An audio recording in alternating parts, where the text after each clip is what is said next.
जब कोई जीव रूपी हनुमान जिसने अपनी इंद्रियों को बस में कर लिया, मान का हनन कर दिया, और जब वो अपनी शांति और भक्ति रूपी सीता का पता लगा लेता है तो राम भी प्रसन्न हो जाता है और सीता जी भी प्रसन्न हो जाता है।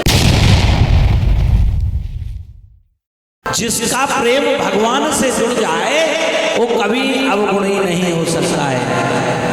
तो एक बार दोनों हाथ ऊपर उठा के जय जय श्री राधे। भाइयों बहनों माताओं, जो भगवान के प्रेम में रत हो जाए, चरणों में रति हो जाए, वो कभी राक्षस नहीं हो सकता। त्रिजटा नाम राक्षसी एका और राम चरण रति निपुण विवेक की निपुण थी। और जिसके जीवन में विवेक होगा वही राम के संदेश को प्राप्त करेगा। ध्यान दे दे, संदेश किसे मिलता है?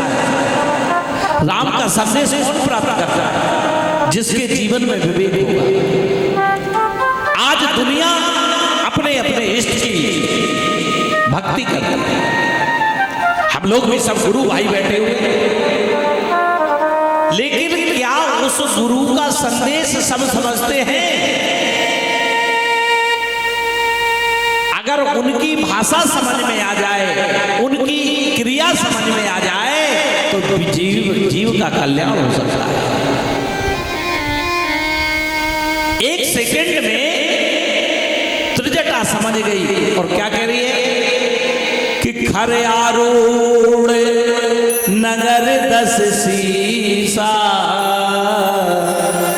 अर मुंडित सिर खंडित भुज बीसा। क्या बता रही है कि खरे आरूढ़ नगर 10 सीसा अब मुंडित सिर खंडित भुज बीसा। अब आप बताओ, खर आरूढ़ गधे पे वो कह रही है सीता जी परेशान हो गई, चिता में आग लगाने के लिए बोले मेरी चिता बनाओ। बोले तुम चिंता मत करो। खर आरूढ़ जो रावण है वो काय पे बैठा है? खर, खर का मतलब क्या होता है? गधा। खर आरूढ़, तो क्या रावण गधे पे बैठा है? खर आरूढ़ नगर 10 सीसा, जो हमारे नगर का 10 शीश रावण है वो काय की सवारी कर रहा है? गधे की सवारी। अब विचार करिए, केवल रावण गधे की सवारी करता है और दूसरा नहीं करता, तो रावण कौन? बड़े ध्यान से सुनिए कथा को। रावण कौन है? जो नासमझी में जी रहा है। अगर कोई टीचर स्कूल में किसी बच्चे को पढ़ाता है और उसे कुछ आता नहीं तो कहते बहुत गधे हो। क्या वो गधा है? गधे की उपमा क्यों दी जाती है? अगर कोई बात को नहीं समझता, अरे आप तुम बहुत गधे हो। गधे का मतलब है नासमझी करना, नासमझी में जीना। और आज दुनिया नासमझी में केवल रावण नहीं जी रहा था। जिसकी 10 इंद्रियां बहिर्मुखी हैं वो रावण है। आंख गलत देख रही है, कान गलत सुन रहे हैं, हाथ गलत के लिए कार्य कर रहे हैं और पैर गलत के लिए चल रहे हैं और रसना गलत स्वाद ले रहे हैं। जिसकी 10 इंद्रियां बहिर्मुखी हैं वो रावण है। और जो 10 इंद्रियां बहिर्मुखी होंगी वही गधे की सवारी कर रहा है, नासमझी की सवारी कर रहा है। अब आप विचार करें, नासमझी की सवारी केवल रावण नहीं कर रहा है, आज संसार सारा रावण की सवारी कर रहा है। अब रावण की सवारी करना क्या है? गधे की सवारी करना क्या है? जो नासमझ होता है वो क्या करता है? उस रावण ने सीता जी का हरण किया वो अलग बात, लेकिन जिसकी 10 इंद्रियां बहिर्मुखी है उसने अपने अंदर की शांति भक्ति रूपी सीता का हरण कर लिया है, इसलिए व्यक्ति दुखी है। अच्छा ये बात है, वो दुखी नहीं है, रावण भी दुखी है, ऐसा नहीं है। जिस दिन से सीता मां का हरण किया है उस दिन से दुखी है। और जब से शांति रूपी भक्ति रूपी सीता का हरण हो जाता है तो वहां राम भी दुखी है, परमात्मा भी दुखी है। क्योंकि बिना भक्ति के भगवान भी क्रंदन करता है, उसे शांति नहीं है।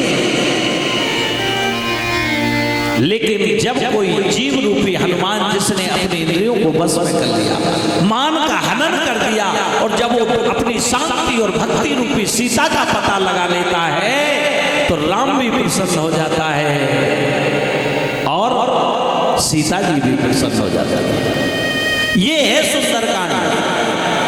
आज जगह जगह सुंदरकांड चलते हैं, लेकिन सुंदरकांड का वास्तविक मतलब है कि जो हमारे अंदर शांति है, जिससे आज व्यक्ति अशांत है, भक्ति रूपी शांति है, उसका हरण हो चुका है। कौन कर ले गया है हरण? हमने ही उस सीता का हरण कर लिया है। हमारी 10 इंद्रियां बहिर्मुखी हैं, इसलिए उससे शांति भक्ति रूपी सीता का हरण हो गया है।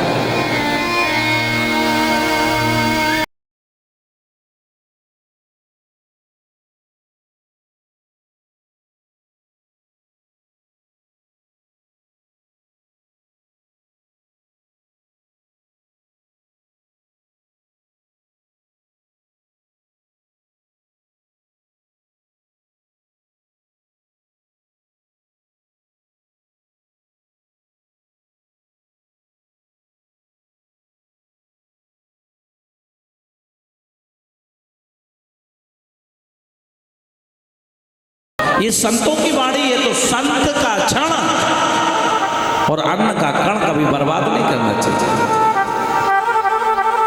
क्योंकि जाने इस जीवन में कल क्या होना है।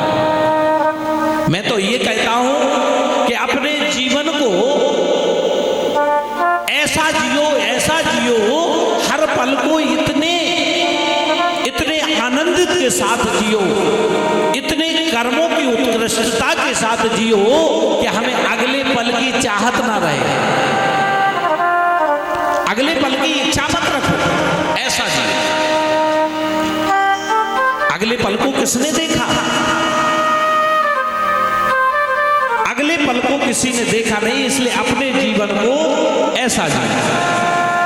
तो हम कुछ किए बगैर नहीं रह सकते, इसलिए क्या करें? सत्कर्म करें। हमारा जीवन 3 धाराओं पे होना चाहिए। हम कुछ किए बगैर, आदमी करता तो है ही, कुछ ना कुछ तो करेगा। संसार में है तो कोई कुछ कर रहा है, कोई कुछ करेगा, तो क्या करे? सत्कर्म करे। कुछ किए बगैर नहीं रह सकता है, इसलिए सत्कर्म करें। हमारा जीवन कुछ माने बगैर नहीं रह सकता, किसी न किसी को मानता है, तो किसे माने? भगवान को माने। कुछ जाने बगैर नहीं रह सकता है, इसलिए किसे जाने? अपने आप को जाने। कुछ करें तो सत्कर्म करें, कुछ माने तो भगवान को माने, और कुछ जाने तो अपने आप को जाने।